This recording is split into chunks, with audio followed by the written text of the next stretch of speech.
다른 때보다 이제 월드컵 때문에 좀 시즌이 일찍 시작을 했고 네. 이제 저희가 지금 촬영일 기준으로 월요일이기 때문에 이번 주에 챔피언스리그랑 클럽 대항전들이 있거든요. 네. 그 전까지 저희가 뭐 프리미어리그도 6라운드까지 순위 정리해가지고 한번 업로드해서 아마 영상 올라갔을 거고 이번에는 찬우 위원님과 네. 세리A 초반 판도를 한번 이야기해 보도록 하겠습니다. 네. 초반 판도라고 하기엔 사실 경기 수가 그렇게 많지는 않기 때문에 5경기 혹은 4경기 정도 치렀죠. 뭐라고 뭐 하기는 좀 어려움이 있겠습니다만 주요 팀들에 대해서는 이제 간략하게 짧게 말씀드리는 걸로 정리를 하겠습니다.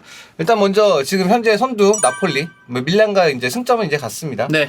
나폴리 같은 경우에 나폴리는 이제 저희가 김민재 선수 때문에 매 경기 다 이제 입중계를 맞아요. 하고 그다음에 후타쿠도 올라가기 때문에 아마 대충 그거 보셨던 분들은 아 나폴리 잘하고 있구나라고 생각을 하실 텐데 진짜로 흡이차 선수와 김민재를 영입을 너무 잘했습니다. 맞아요. 이 두 선수의 영입이 매우 성공적이에요. 지금까지는.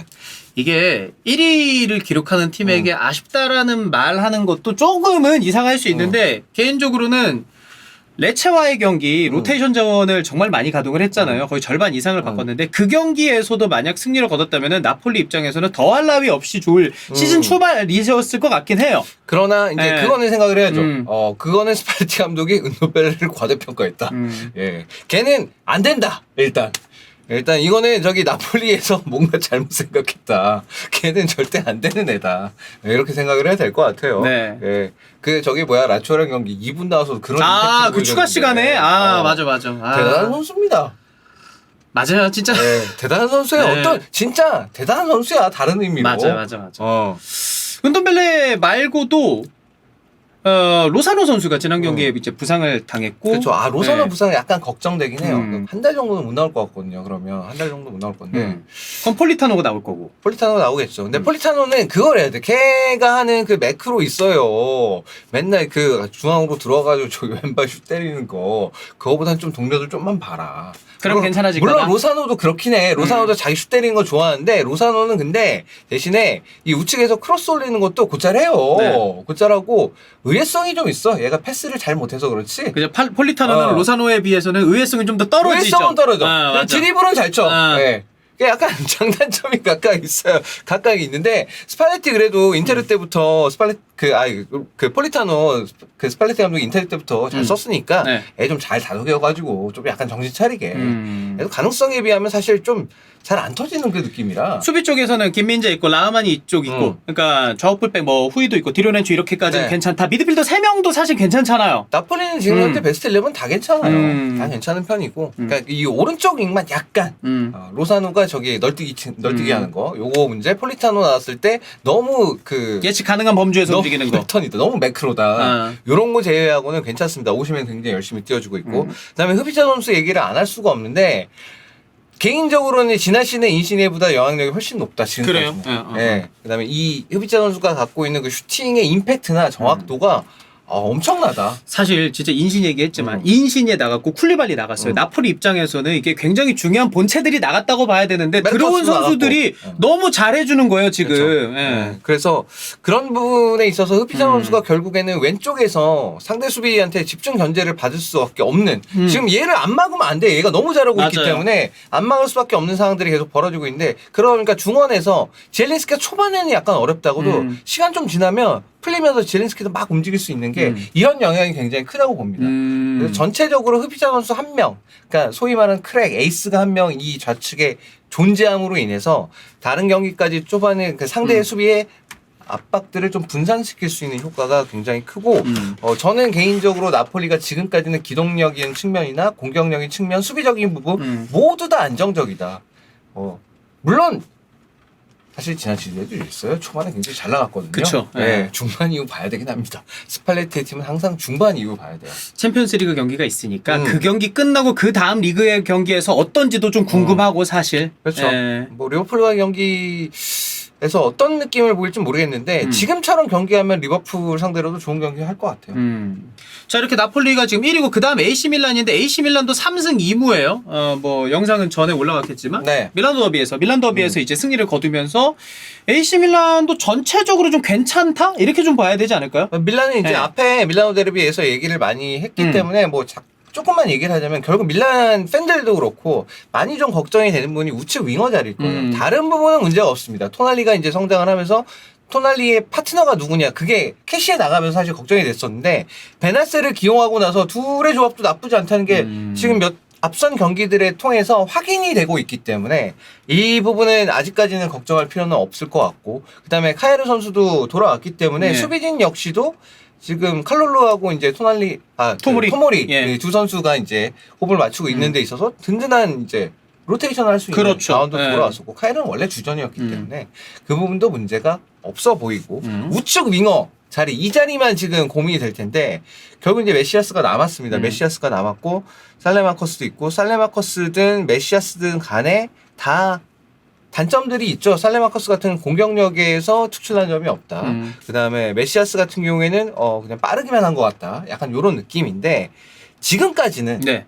큰 문제가 보이진 않아요. 왜냐면 이건 더 케탈라르 선수 들어오면서 좀 해결이 많이 될 수 있다? 조합이 별로 문제가 안 발생할 것처럼 보이는 건 왜 그러냐면 그 전에 브라임 디아스 선수가 있었을 때는 어쨌든 간에 그 정도의 앞선에 2선에서 전부 다 모두가 다 기동력을 갖고 있는 상황이 아니었기 때문에 이 브라임 디아스의 영향력이 줄어들었을 때는 그때는 위기가 올 수 있었는데 인텔리전 중간에 나왔던 것처럼 근데 그게 아니라면 이 메시아스 선수는 어쨌든 굉장히 발이 빠른 선수이기 때문에 이것 때문에 상대의 그 측면에 부담을 좀 줄 수가 있거든요. 그 점에 있어서는 일단은 좀 봐야 될 것 같다. 특히 저는 이제 나폴리랑 경기했을 때 이쪽에 어쨌든 왼쪽에 이제 후비자가 있기 때문에 그렇죠. 이 팀이랑 경기를 했을 때는 과연 요게 이쪽 우측이 좀 약한 게 어떤 식으로 작용을 할지 좀 봐야 될 것 같아요. 그러니까 최근에 AC 밀란 보면은 왼쪽 측면 공격이 괜찮은데 오른쪽도 어떻게 되는지가 좀 네. 중요한 건데 그게 가장 중요한 오른쪽 윙어 그렇죠. 포지션이다. 네. 지금 제일 네. 왼쪽에서 제일 센 팀이 나폴리기 때문에 나폴리가 워낙에 지금 휘자 때문에 이쪽이 너무 강력하기 김민재 때문에 후위도 괜찮고 네. 여기에서의 문제점들을 만약에 이제 나폴리랑 붙었을 때는 과연 문제가 어떤 식으로 발생하는지 그럼 발생을 했을 때 이거에 대해서 해결책이 좀 보이는지 아니면 이거는 좀 어렵겠는데 뭐 이렇게 흘러갈지 이거는 좀 봐야 될 것 같아요. 자, 그다음 로마가 지금 5위거든요. 3승 네. 1무 1패. 직전 4경기까지는 3승 1무였는데 우디네제와의 경기에서는 4대 0으로 좀 대량 실점하면서 또 무리뉴기 때문에 이 대량 실점이 좀 놀라운 패배거든요. 무리뉴 감독의 커리어에 있어서 이렇게 4골 이상으로 진 적이 거의 없습니다. 거의 없어. 앞선 2번이 뭐였냐면 처음이 그거였죠. 엘 클라시코 5대 0으로 졌던 거 바르셀로나한테. 그다음에 두 번째가 이제 두 번째 첼시 감독에서 첼시 2기 때 맨유한테 4대 0으로 진 거. 이거 두 개 말고는 없어요. 세 번째예요, 이게. 4골 이상으로 예. 진 그거 자체가 없어요. 커리어에서. 그게 대단한 거죠. 사실 그쵸. 어떻게 보면. 어떻게 대단한 건데. 근데 이제 이거는 좀 충격인 게 로마, 우디네스 급 차이가 좀 나는 팀이거든요. 그렇죠. 근데 우디네제도 개막전에서 AC 밀란한테만 4대 1로 패배했고 졌죠. 예, 네. 그 다음부터는 흐름이 괜찮긴 했어요. 우디네스 감독이 소틸이거든요. 예. 그 저희 피오렌티나 왼쪽 윙어 소틸 아버지예요. 아버지 그래요? 소틸이에요. 오. 예, 아버지 소틸인데 그 우디네스 같은 경우에는 이거 중간에 얘기 나왔지만 아탈란타랑 우디네스는 제가 준비를 안 했는데 예. 왜냐하면 우디네스 경기는 보긴 봤는데 야 이 팀이 이래가지고 그러니까 밀란과의 경기 보고 나서 안 될 것 같은데 했는데 의외로 지금 안 지고 있어서 아니 우도지 토트넘 오잖아요. 우도지 잘하더라고요. 우도지 굉장히 영향력이 있습니다. 굉장히 잘해요. 이 경기에서 로마 진짜. 경기에서 굉장히 잘했어요. 네. 그리고 거의 그 포커스를 많이 받았던 선수 중에 하나예요. 그래서 우도지 프리미어리그 가서도 저 정도면 잘 먹히겠는데? 그러니까 기본적으로 능력이 있는 풀백이라는 생각이 들어요. 그런 생각이 좀 들었었고 로마 같은 경우에는 이 결국에 문제가 그거예요. 그 지금 디발라 선수 영입하고 난 이후에 이 생각을 했던 것 같아요. 중앙 미드필더 2명. 네. 지금은 이제 크리스탄테 선수하고 마티치. 그다음에 마티치 2명의 조합으로 가는데 결국 이 중앙에 서 있는 2명의 중앙 미드필더가 경기를 만들어 나갈 수 있는 능력이 좀 떨어져요. 이건 로마의 문제점입니다. 그러다 보니까 이제 디발라가 내려와서 풀어주는 경우가 많죠. 근데 디발라는 원래 그런 플레이 스타일을 좋아하는 선수이기 때문에 그거 자체가 이상하다고 볼 수는 없는데 근데 대신에 디발라의 영향력은 많이 커져 있거든요. 네네네. 지금 현재 기용된 지 얼마 안 돼서 영향력이 많이 커져 있는데 그만큼 어떻게 보면 또 로렌조 펠레그리니 영향력이 좀 줄어든 것처럼 보여요. 그러니까 이거는 시간이 좀 들여서 미드필더들 간에 조합들이 좀 맞기 시작하면 시너지가 좀 날 수도 있을 것 같은데 근데 사실 지난 시즌에는 미키타리안이 있었기 때문에 이 부분에 있어서 문제가 상당 부분이 상쇄가 됐었는데 지금은 그렇지는 않잖아요. 미키타리안이 인테로 갔으니까 이거에 대해서는 고민을 좀 해봐야 될 것 같아요. 결국에는 3선에서 2선 가는 게 매끄럽지 못하게 되면 아무리 뭐 디발라가 뛰어난 능력을 갖고 있고 로렌조 펠레그리니가 뛰어난다고 하더라도 결국 좀 선수 이렇게 우디네세처럼 먼저 수비하고 후역습을 하는 팀이라든가 아니면 미드필더가 아주 강력한 팀이라든가 이런 팀을 만났을 때는 문제가 될 수 있어요. 디발라 혼자서 뭐 다 해결할 수 있는 건 아니니까. 그러니까 저는 무슨 느낌이 드냐면 차니올로 선수가 공 잡을 때 좀 끈다라는 느낌이 있긴 하지만 이렇게 같이 디발라 말고 한 명이 더 공을 운반해주고 그 롤이 좀 분배되는 선수가 나와야지 로마는 공격이 좀 더 잘 풀린다는 생각을 좀 봤거든요. 그렇죠. 자니올로 같은 경우도 네. 사실 우당탕탕하면서 어쨌든 밀고 들어가는 힘이 있잖아요. 맞아요. 그러니까 그거는 사실 자니올로 선수가 만약에 이 경기에 있었으면 괜찮았어요. 좀 도움이 됐을 것 같아요. 어쨌든 간에 그러니까 먼저 수비를 미리 수비 대형 다 잡아놓고 그러면서 이제 경기를 치는데 그걸 뚫어내기가 사실 쉽진 않으니까 중미들도 다 가담을 해가지고 거기서 여러 패턴을 만들어가지고 이제 수비를 뚫어내야 되는데 그거를 잘하는 선수들이 아니죠. 마티치도 그렇고 크리스탄테도 그렇고 마찬가지예요. 그렇죠. 네. 잘하는 선수들이 아니다 보니까 근데 자니올로 같이 힘으로 우격다짐으로 그냥 밀고 들어간 타입의 선수가 있었으면 그래도 조금 나았을 거란 생각은 들지만 근데 사실 이 경기는 로마 입장에서 또 억울한 부분이 없지도 않습니다. 자, 첼리크 선수한테, 첼리크 선수 이제 후반에 교체 투입되고 나서, 그 다음에 사실 페널티킥을 줄 만한 상황이 있었는데, 그거 그냥 넘어갔거든요. 주심 마레스카. 제가 잘하는 주심입니다. 심판 또 못 보는 새끼예요, 그 새끼. 근데, 그, 로마가 지난 시즌부터 지금까지 심판 판정에 대해서 되게 예민합니다. 네네네. 되게, 제가 생각할 때도 억울한 판정들이 꽤 많이 있었어요. 그게 이 경기에서도 비슷하게 나왔기 때문에, 그게 감독이 무리뉴라서 그런지는 모르겠어요. 그리고 무리뉴 인터뷰를 그래서 좀 기대했는데 그렇지 않은 내용이었어요. 무리뉴가 성숙했어. 그 얘기 있잖아. 4대0으로 한 번 지는 게 1대0으로 4번 지는 것보다 낫다. 그치, 맞아. 맞는 말이긴 해요. 네. 근데 이 다음에 앞으로 잘해야 됩니다. 그러면. 근데 그게 필요하고 그 페널티킥 줄 수 있는 상황들 그거 넘어갔던 거 사실은 좀 아쉬운 부분이 네. 하나 있었고 그다음에 후이 파트리쇼가 그걸 못 막으면 안 되죠. 그 중거리 말하시는 거죠? 네. 그걸 못 막으면 안 돼요. 그거는 막아줬어야 돼요. 그거는 아무리 바운드가 자기 앞에서 바로 와서 약간 어렵다고 하더라도 그런 식으로 실수해서 실점하게 되면 맥 빠지는 실점이니까. 그러니까 조금이라도 쫓아가는 분위기를 만들었어야 되는데 추가 실점을 좀 어이없게 허용을 했으니까. 네 번째 실점은 사실 네. 밀어붙이려고 다 올라간 상황이어서 그 역습 맞으면 뭐 그렇게 실점할 수 있어요. 그러니까 하나하나 따지고 보면 다 변명할 거리가 없는 건 아니지만 어쨌든 우디네스한테 4골차를 줬다는 것 자체는 조금 불안한 부분이 있어서 수비를 단단히 하는 미리 좀 수비를 좀 많이 하는 팀을 파괴할 방법을 좀 생각을 해야 되고 두 번째는 미드필드 강한 팀 만났을 때는 다른 방식이지만 어쨌든 간에 미드필더들이 좀 어려움을 겪을 가능성이 있으니까 이거에 대한 생각을 좀 해줘야 된다. 유벤투스도 2승 3무거든요. 무패긴 하고 사실 지난 시즌도 초반 스타트가 좋진 않았어요. 네. 근데 가장 최근 경기 이제 피오렌티나와의 경기에서 1대1 무승부였고 이날 경기는 블라우비치가 아예 출전을 안 했거든요. 네.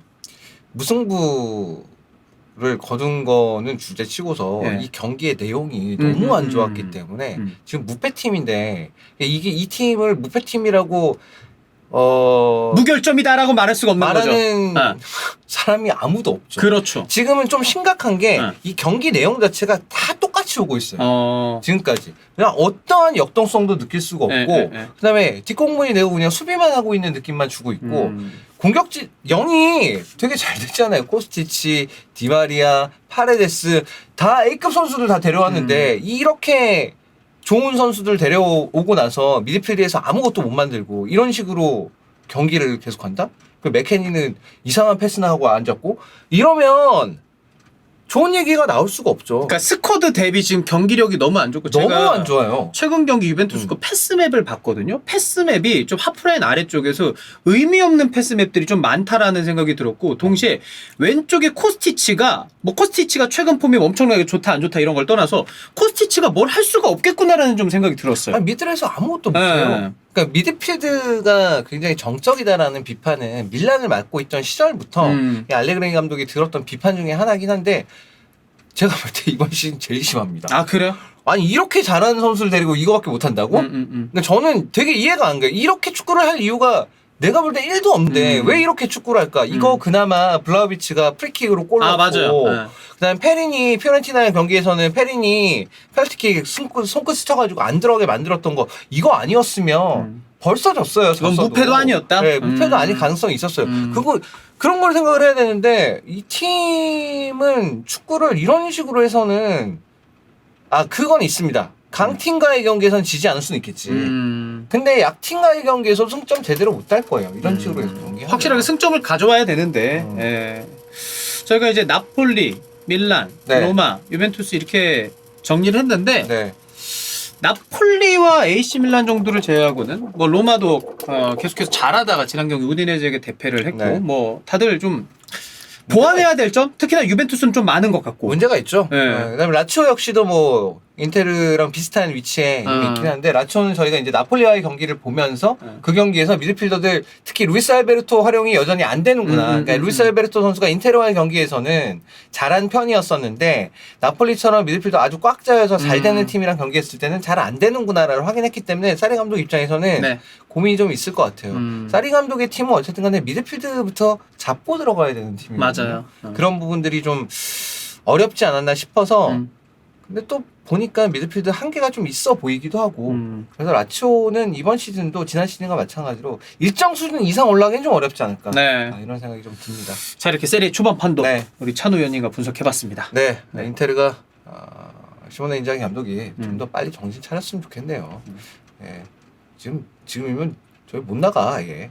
지금 7위죠? 네. 3승 2패. 네. 예. 그렇습니다.